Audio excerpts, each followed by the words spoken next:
Quer dizer, hoje eu estou muito bem acompanhada de dois homens maravilhosos aqui no programa, hein? Pois é, eu estou com o nosso amigo locutor, Santiago, eu estou também com o Vando, né, Vando? Seja bem-vindo à Rádio Web Cidade, a queridinha do Brasil, e hoje nós estamos aqui com o Vando, com um especialista em tecnologia e também meio ambiente para discutir um tema muito importante, né, sobre a sustentabilidade, a inovação. Vando, seja bem-vindo. Estamos ansiosíssimos Obrigado realmente, pelo carinho. né, para, sabe, para me ouvir, sabe, as suas perspectivas sobre como a tecnologia pode ser uma aliada na proteção e também no meio ambiente, especialmente em um momento que o mundo se prepara para a COP30. Eita, Bom uma dia, discussão. Vando. Bom dia, obrigado pelo carinho, pelo convite, Sandy, por estar aqui com vocês. Para quem não me conhece, vou me apresentar. Eu sou Vando Douglas. Hoje eu trabalho como criador e influenciador digital aqui em Canaã dos Carajás e região. Eu estava conversando agora há pouco, falando um pouco sobre a minha formação acadêmica. Eu sou técnico de mineração, atuei na mineradora. Sou formado em administração, eu tenho um MBA em marketing e mídias sociais. Hoje eu sou acadêmico do curso de secretariado executivo trilingue pela Universidade do Estado do Pará, pela UEPA, e também estou cursando mais uma pós-graduação em marketing político. Por isso que a gente está falando um pouco sobre tecnologia. E ontem estávamos conversando, né, Santiago? Falando um pouquinho lá na Cavalgada do Círio, o quanto que isso é bacana e o quanto que a nossa cidade tem crescido. Mas será que a nossa cidade está preparada para discutir esse tema tão importante que é a COP30 ou a sustentabilidade? E o que envolve todos esses temas falando quando a gente comenta sobre tecnologia. Então, muito obrigado e a gente vai fazer um bate-papo aqui e responder algumas perguntinhas aí. Eu já vou começar com a minha primeira pergunta para você, Vando. Você tem uma vasta experiência em tecnologia, né? E também sobre o meio ambiente. Como você vê o papel da tecnologia na luta contra as mudanças climáticas? Hoje a gente tem uma vertente muito legal, que a gente fala que a tecnologia ela veio aliada a todos nós, né? Como que nós podemos utilizá-la? Hoje eu sou o especialista em redes sociais, eu falo muito, gosto muito de discutir o meio ambiente também. Eu estive recentemente fazendo uma live com a artista Thalia, que é de Paraopebas e que participou de quase 5 COPs aí durante o mundo e que fala muito sobre isso, e a gente estava discutindo sobre esse processo. Acabei de chegar também de uma conferência nacional de secretários executivos e lá nós estávamos discutindo também a inteligência artificial, o uso da tecnologia. Por que a gente não pode pegar a tecnologia, essas novas ferramentas que a gente já utiliza, para ajudar também no meio ambiente? Recentemente eu fiz uma campanha publicitária para a Vale, onde ela mostrou um pouco e eu conheci um pouco do seu reflorestamento na nossa área. Gente, a área minerada é grande, mas a área reflorestada também é grande. Mas será que a população também está fazendo o seu papel? E aí, como que eu posso fazer isso? Dentro do mundo inteiro, a gente tem a inteligência artificial, a gente tem o chatbox, a gente tem outras tecnologias que fazem essa viabilização. Você sabia que Canaã dos Carajás, ela é uma cidade que a gente vai se tornar uma cidade totalmente inteligente, interligada? É um projeto da Smart City, que já funciona dentro da nossa cidade, e existem alguns projetos aí, desde a área da saúde, da educação, que é implementada dentro do município. Exemplo, como que eu vou cuidar da minha cidade, por exemplo, cuidando do lixo? A gente tem um carro pela Smart City, que é um projeto também da Smart City, junto com a Secretaria de Tecnologia, que hoje nós temos o diretor Jorge, que ele faz o mapeamento durante a rua. Então ele consegue fazer o mapeamento onde tem buraco, ele faz o mapeamento onde tem lixos na porta das casas e envia isso para um banco de dados. Por que a gente não pode também fazer algo com os drones, com o mapeamento que a gente tem, para utilizar essa tecnologia para ajudar no meio ambiente? E existem diversas outras tecnologias aí que talvez a gente nem tenha conhecimento aqui na nossa cidade, mas que tem no mundo, que a gente possa trazer sim para desenvolver um potencial gigantesco de recuperação das áreas degradadas que a gente tem no nosso Brasil. Canaã tem potência para isso, né? Canaã tem potência, tem capacidade, tem mão de obra qualificada, e a gente está aqui para tentar minimizar essa situação quando a gente vai falar, né? E aí a gente vai entrar depois na vertente da COP30. Com certeza. Santiago, bom dia para você, seja bem-vindo. Bom dia, Rosana. Bom dia, Vando Douglas. É importante estar conversando sobre essa questão da tecnologia e daqui uns dias sobre a COP30, né? Eu vejo que quando você coloca que é possível fazer um mapeamento sobre a situação de cana-de-carajás, da irregularidade, do lixo, do bota fora, dos buracos na rua, né? É necessário. Eu acabei de vir de uma rua onde os moradores reclamam, a Rua Figueiredo, aquela Rua da Pai, Sim. né? Tem o posto de saúde, tem a Pai, tem uma escola imensa lá. E é uma movimentação muito grande, né? E ali tem uma pavimentação asfáltica, onde é carro, é moto, é pessoas, tudo andando pelo meio do caminho, mas a passarela, a calçada, não existe. Calçada, as pessoas são obrigadas a vir no meio da rua porque tem carro estacionado e a movimentação é muito grande de moto e carro. E tem uma situação horrível, que a matéria vai para o ar, né, o pessoal reclamando, né, da dificuldade. Então, é fundamental para mostrar para o governo esses problemas, essa tecnologia. Né? A tecnologia não é só para a gente admirar ou usar ela, não. É para servir o bem da comunidade. Eu quero saber de você, como é que você vê tudo isso, essa tecnologia, a serviço do povo? Tá certo. Quando a gente vai falar sobre esse processo, eu vou dar um exemplo muito grande que a gente fez uma ação recentemente, que foi com a Vale, com a Secretaria de Meio Ambiente e com várias empresas que prestam serviços para a Vale. Tu já deve saber que é as nossas cachoeiras aqui, né? Cachoeira do Camarão, Cachoeira do Goiano, e todas elas, o quão que é preocupante a quantidade de lixo lá. A gente fez uma ação mês passado, a gente tirou 1,5 toneladas de lixo. Porém, quando foi no outro final de semana, alguns dos nossos colegas voltaram lá e já tinha lixo de novo lá. A gente tem sim como desenvolver aí alguma tecnologia, pesquisar alguma tecnologia para ajudar nessa problemática, mas o ser humano ele precisa também ter a consciência. É uma conscientização. Você trabalhar na cabeça dessa pessoa. Justamente. E aí foi o que você comentou ontem. O que será que a gente está fazendo hoje com a educação infantil, por exemplo, com a educação dos jovens e adolescentes, com as comunidades, para que elas entendam que ela também é responsável por esse processo do cuidado, né? Então, se eu tenho mato do lado da minha casa e eu não estou cuidando, não é porque não é meu e eu jogo lixo lá, eu faço todo o dejeto. Então, isso é preocupante, porque, na verdade, a gente pode ter diversas tecnologias que possam ajudar no cuidado com o meio ambiente, mas o ser humano, ele é o responsável. Então, a consciência do ser humano também deve ser trabalhada. E aí, a gente vai pegar algumas vertentes educacionais, que a gente já tem, né? Hoje a gente tem educação do meio ambiente, tem educação aí do trânsito, educação da área de planejamento do município, mas que não é o suficiente para atender essa demanda que está vindo fora. Para atingir a sociedade. Para atingir a sociedade, porque quando afeta a minha pessoa, eu tenho a consciência, mas aí não está me afetando, então não é problema meu, que é o errado. Então, se não vai afetar diretamente a você, mas vai afetar alguém. E aí a gente consegue ter uma diminuição, digamos assim. Essa conscientização humana seria o ideal, né? Não é o 100% e não estou dizendo que é efetivo para todo mundo, mas seria uma pegada legal aí para finalizar algum desses grandes problemas que a gente tem tido. Até porque devemos pensar no futuro. No futuro? Das nossas crianças, não é isso? Justamente. Se nós não cuidarmos agora, o nosso planeta futuramente está zerado. Eu penso, assim, eu acredito na fala do poeta que já morreu, que diz assim, que eu acredito na pureza das crianças. Então, assim, eu defendo que a gente vá para dentro das escolas, né, trabalhar essa questão do lixo, a questão da poluição do rio, essa questão das queimadas, que nós vamos discutir, né, esse elemento de matéria dentro da sala de aula. Porque você ganhando a criança para esse projeto, aquele ali, mamãe, não faça isso, está errado.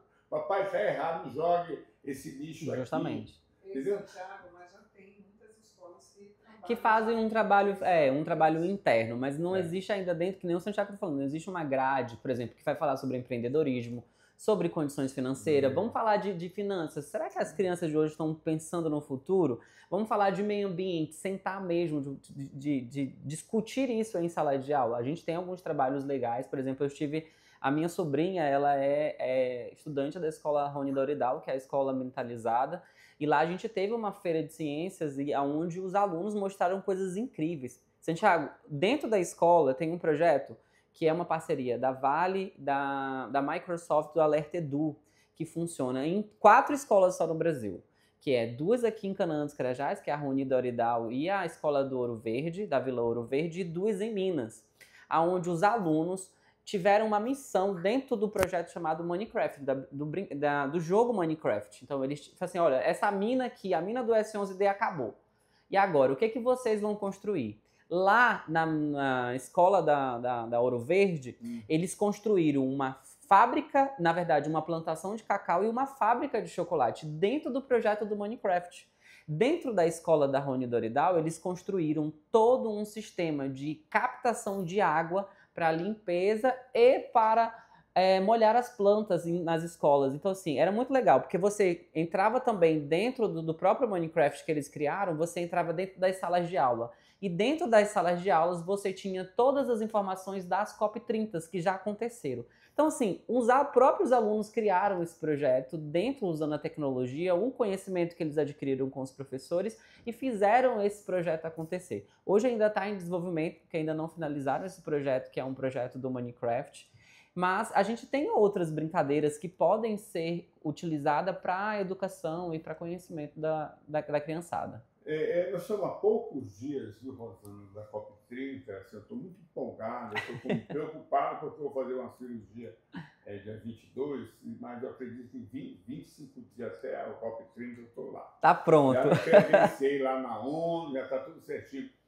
A minha preocupação é com como está a cabeça dos nossos estudantes aqui em Canaã dos Carajás. Eu procurei vários segmentos da educação, inclusive a Unifesp, eu falei com o Francisco lá, com o assessor dele, né, ele ficou de me responder, aí me disse o seguinte, olha, não tenho nada planejado, eu vou ver o que a gente vai fazer, se nós vamos só participar ou vamos apresentar alguma proposta científica. Procurei outros grupos acadêmicos, né? Nada tem. E o município até hoje não me respondeu. O que é que o município, se a escola de ensino médio, tem algum projeto científico, alguma coisa, para falar sobre o COP30?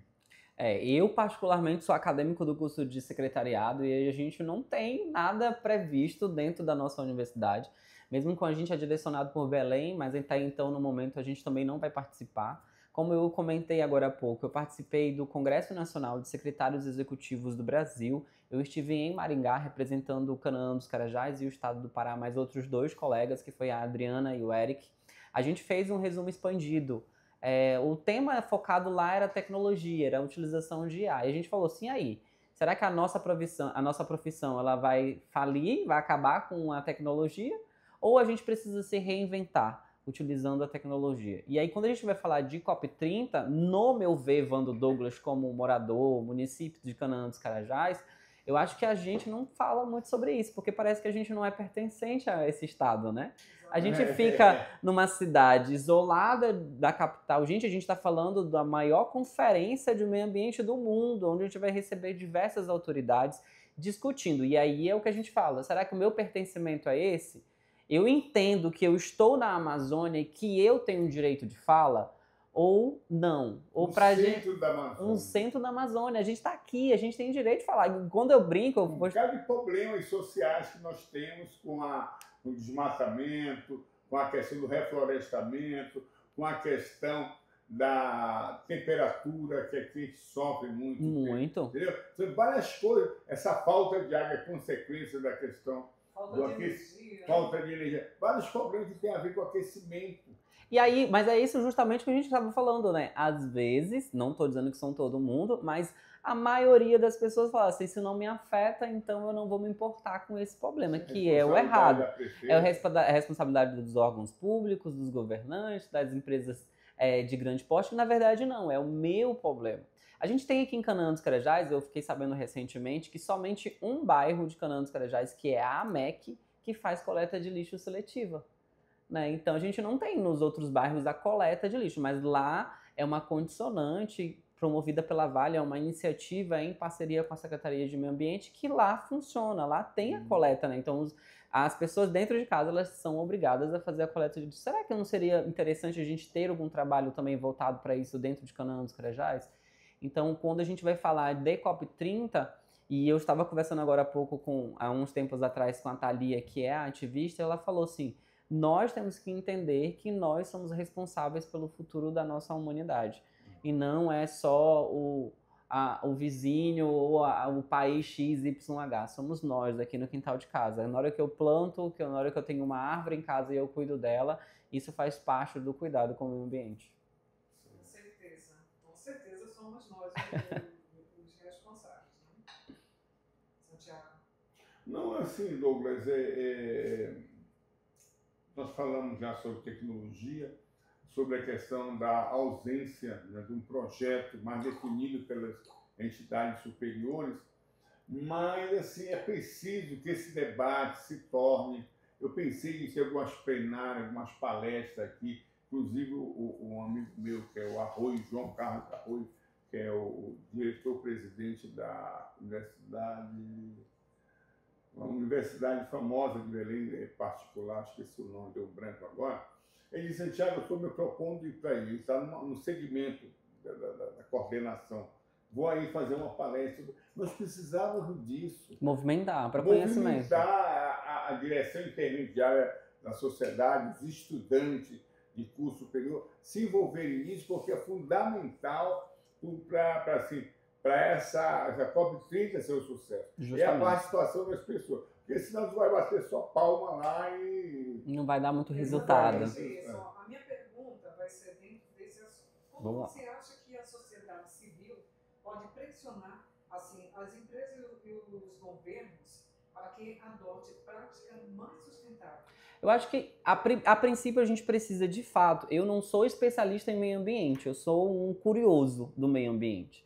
Vamos sentar com quem entende do processo, do que está acontecendo, e explanar isso para o mundo, né? Então, assim, eu falo muito sobre esse processo. A gente tem um projeto agora de recuperação das nascentes, tem uma empresa incrível, a gente tem pequenos projetos que podem ser maiores dentro da nossa cidade.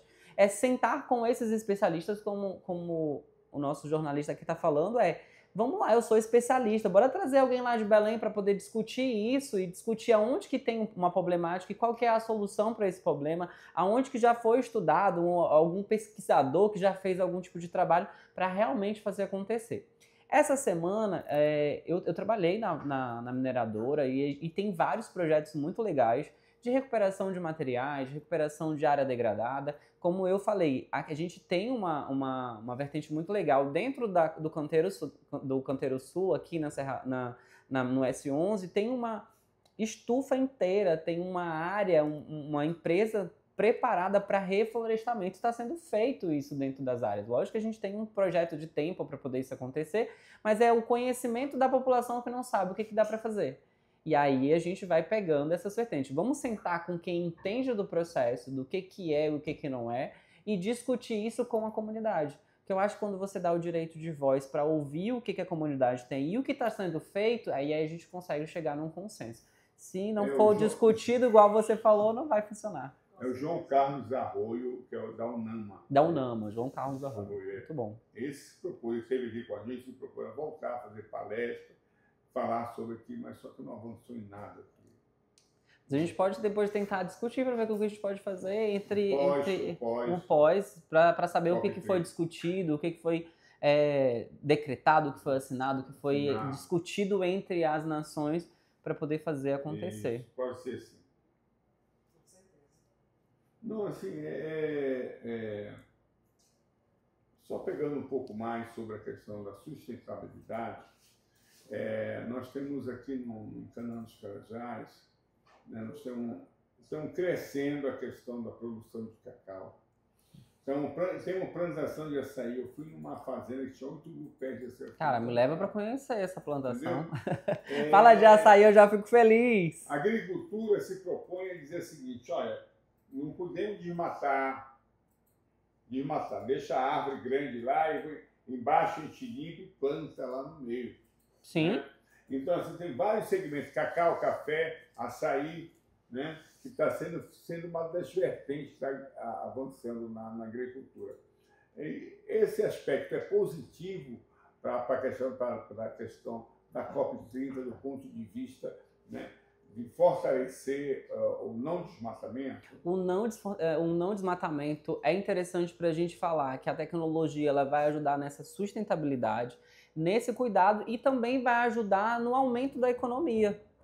Como você falou, hoje em dia eu estive em Medicilândia, na cidade do chocolate, que é próximo de Altamira. E lá não tem esse desmatamento, porque quando você vai plantar o cacau, eu não sou especialista em cacau, viu? Mas lá eu entendi quando eles falaram, não precisa, eles precisam estar na sombra, né? Então precisa ter as árvores lá e você pode plantar numa área onde tem as árvores, não precisa tirar aquelas árvores, né?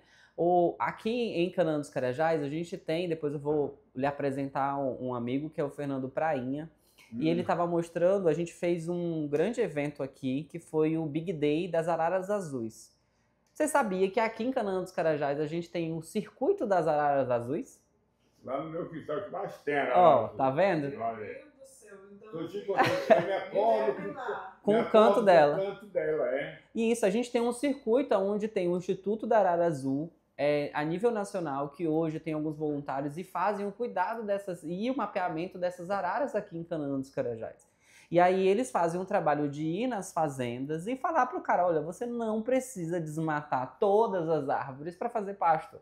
Você pode fazer uma área X, mas essa aqui não tem necessidade, não vai afetar no seu pasto, mas você vai conseguir cuidar dessas araras para poder que elas vivam. A gente mapeou acho que mais de 200. Deixa eu ver se eu consigo essas informações. Não. Se tu quiser ajudar ela, joga um milhozinho, uma comida para ela vir de manhã, sei lá, ela te visita todo dia de manhã, só para comer.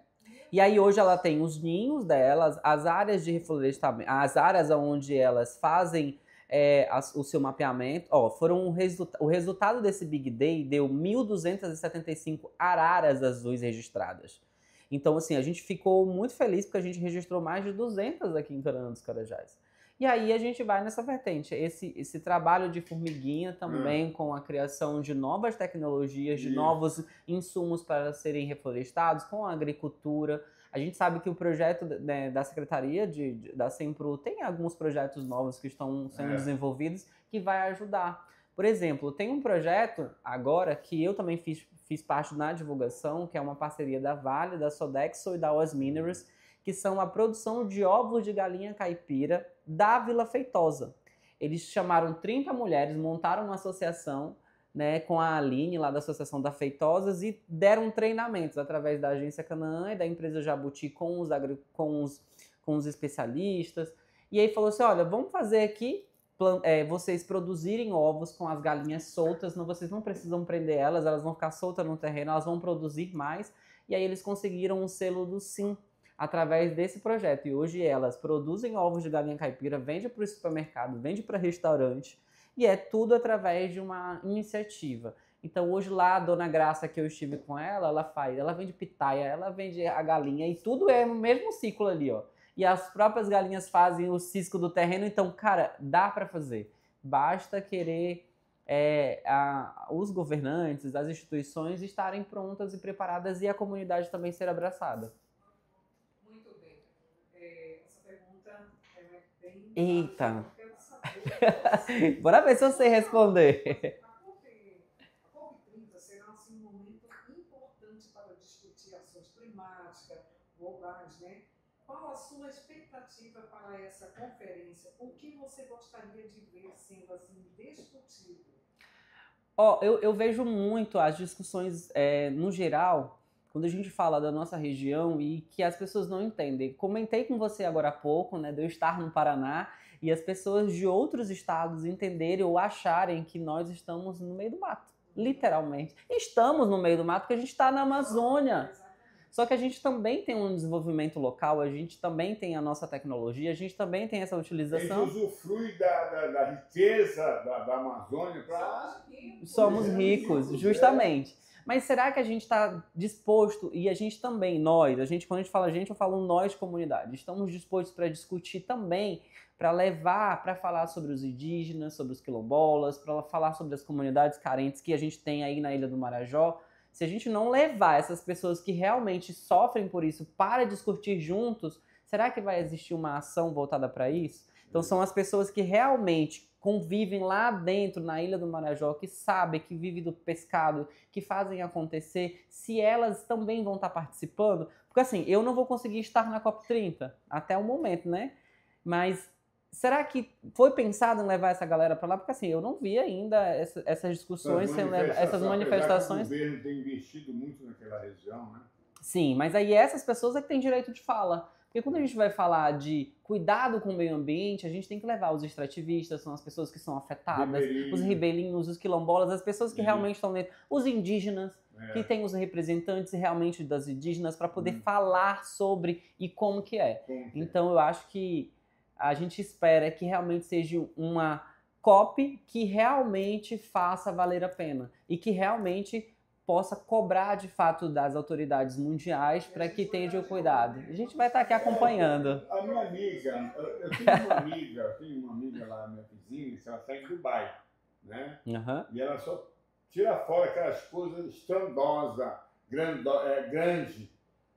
Assim, no entorno de Dubai não tem população ribeirinha, não tem a população.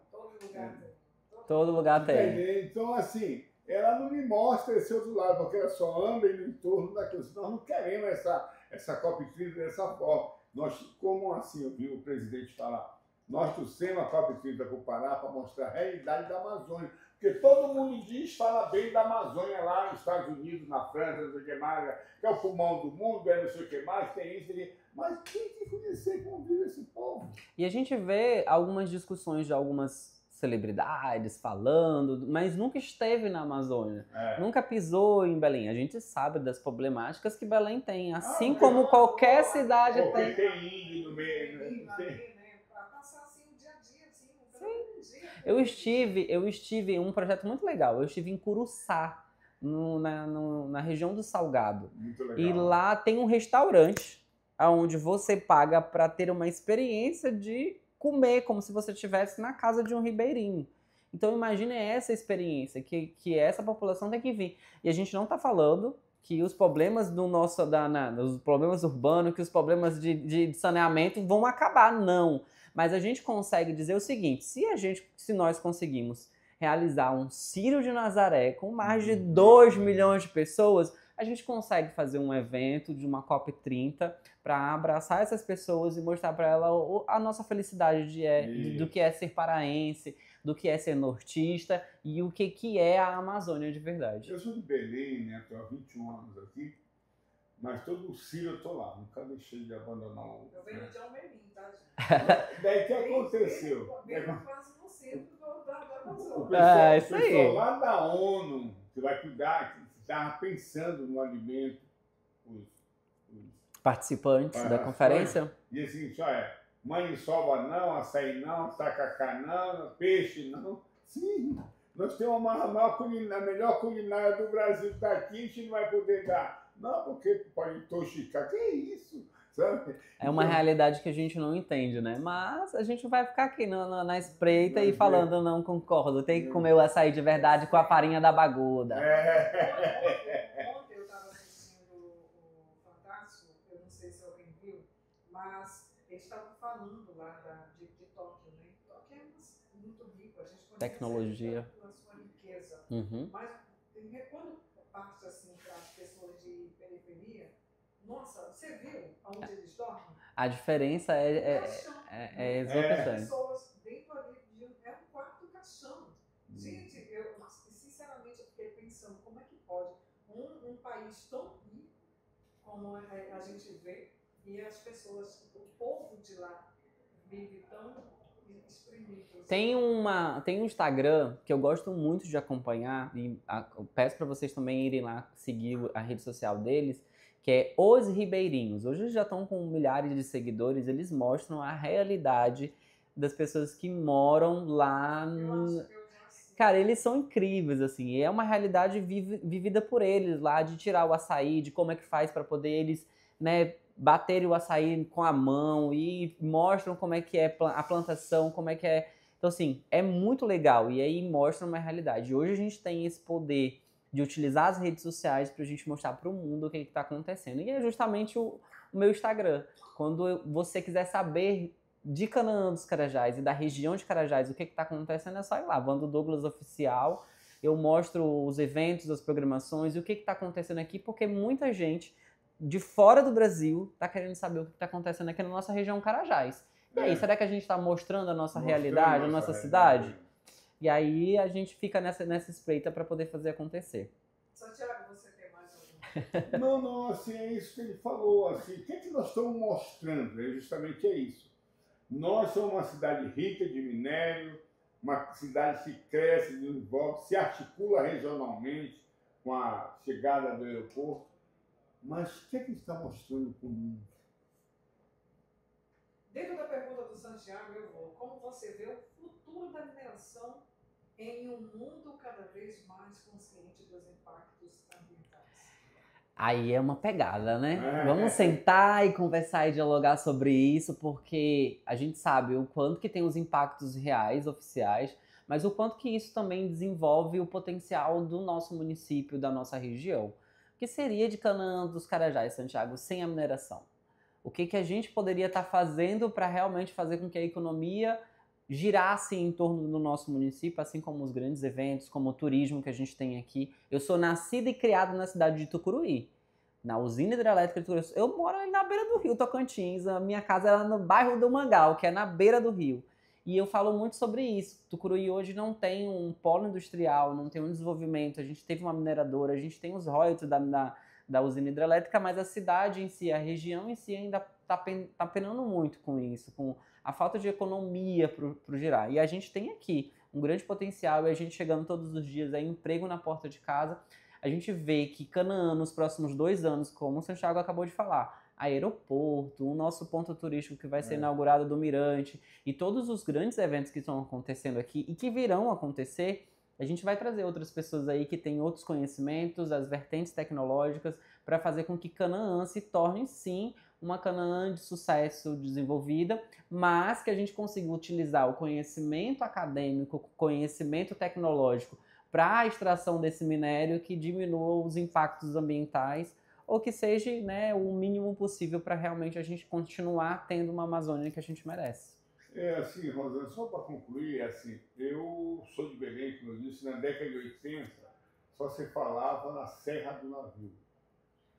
O Amapá já pertenceu ao Pará. Serra do Navio. Então, o governo federal, o governo militar na época, transformou em Distrito Federal. Hoje é um estado, era Distrito Federal, e se apropriou da Serra do Navio. Serra do Navio era uma região de minério que nem Canaã dos Carajás. O paraíso estava lá, né? Então, assim, hoje é uma área para servir de visita, é uma área que serve turística. Turismo, a região de visitar e fazer filme. O pessoal quer fazer filme é lá. Sabe? Porque ela foi abandonada, não mora mais ninguém tem projeto de futuro ali. Então, assim, a preocupação dos políticos, da prefeita aqui, é como a gente criar uma vertente econômica que, quando acabar isso daí, a gente tem aqui ou a agricultura ou o turismo de eventos, né? Que dos grandes eventos. Ali em Manaus, né, tem o Boto, né? Santarém tem outro, né? Tem lá em Minas Gerais, tem esqueci o nome agora, mas são cidadezinhas pequenas, né? E o potencial turismo muito grande. Uma cidade tem 50 mil pessoas, mas no turismo lá, quando tem um evento, tem 300 mil pessoas lá em Manaus. Eu tive agora recentemente... Eu estive recentemente em Foz do Iguaçu, e lá eu conheci as cataratas, o Espaço das Aves, que a gente tem aqui o nosso bosque. A gente tem projeto pelo ICMBio, conversei com o Vitor, que hoje é um dos responsáveis pelo ICMBio da nossa região, para desenvolver as nossas cachoeiras. Gente, a gente tem cachoeiras incríveis aqui que pode ser desenvolvida. E ele falou, linda. Nesse primeiro momento que a gente esteve lá, nesse dia dessa ação da limpeza das cachoeiras, ele comentou, tem um projeto que vai ser desenvolvido sim. A gente tem a nossa Secretaria de Desenvolvimento Econômico, que agora é com a secretária Vânia, que está desenvolvendo um trabalho e vai lançar o projeto do turismo aqui dentro. Então, assim, as empresas também estarem preparadas para isso. É o aumento dos hotéis, é o aumento desse processo e saber que Canaã pode e deve também estar preparado para esse aumento e a gente caçar outras economias, além do turismo, da mineração e da parte do agropecuário, né, da parte produtiva. O que mais que a gente pode fazer para desenvolver a sustentabilidade para a gente poder fazer acontecer dentro do nosso município? Tá certo. Não, eu queria só agradecer a participação do Douglas aqui com a gente, né? Trouxe um debate muito bonito, né? E que agradecer muito à universidade, está aqui à disposição para justamente formular esses debates sobre desenvolvimento, né? Sobre o que a gente vai fazer lá na COP30. Show de bola. Eu que agradeço pelo carinho, pelo convite pela universidade, você que me convidou para a gente estar aqui hoje falando um pouco sobre isso, sobre o que eu entendo sobre isso. Lembrando para vocês, ainda não sou especialista, mas a gente vai continuar ainda estando perto de pessoas que entendam, para que a gente possa estar pelo menos cientes e conhecendo o que a gente precisa fazer e o que a gente precisa levantar como debate, como você falou. Eu acho que é, sim, um grande momento da gente fazer grandes discussões, aproveitar as universidades que a gente tem do estado, as universidades particulares, abrir esse caminho, utilizar as vertentes que a gente tem, as próprias secretarias municipais, Secretaria de Meio Ambiente, Secretaria de Desenvolvimento Econômico, articular com eles para que a gente possa, sim, levantar esse momento, Secretaria de Educação, para que a gente possa levar para as escolas, igual você falou, essas informações, esses debates, para a gente levar uma criança e um adolescente, mas que tenha conhecimento acadêmico, que tenha conhecimento de causa, para poder realmente estar preparado para um futuro próximo e saber o que a gente pode acontecer. Então, contem comigo, obrigado pelo convite e eu estou à disposição. Qualquer coisa é só chamar de novo. Eu fiquei muito feliz, obrigada, tá? Obrigada mesmo por você estar aqui conosco, tá bom? Volte sempre, as portas estão aí abertas. Agradeço. Se quiser voltar no mesmo Santiago, a gente mais está aqui. Muito obrigada, volte sempre, tá? Até mais. Vamos, ó. Eu vou ali, voltei rapidinho, só aquele pulinho de gato, eu volto já para a gente curtir muito mais aqui na Rádio Web Cidade, aquele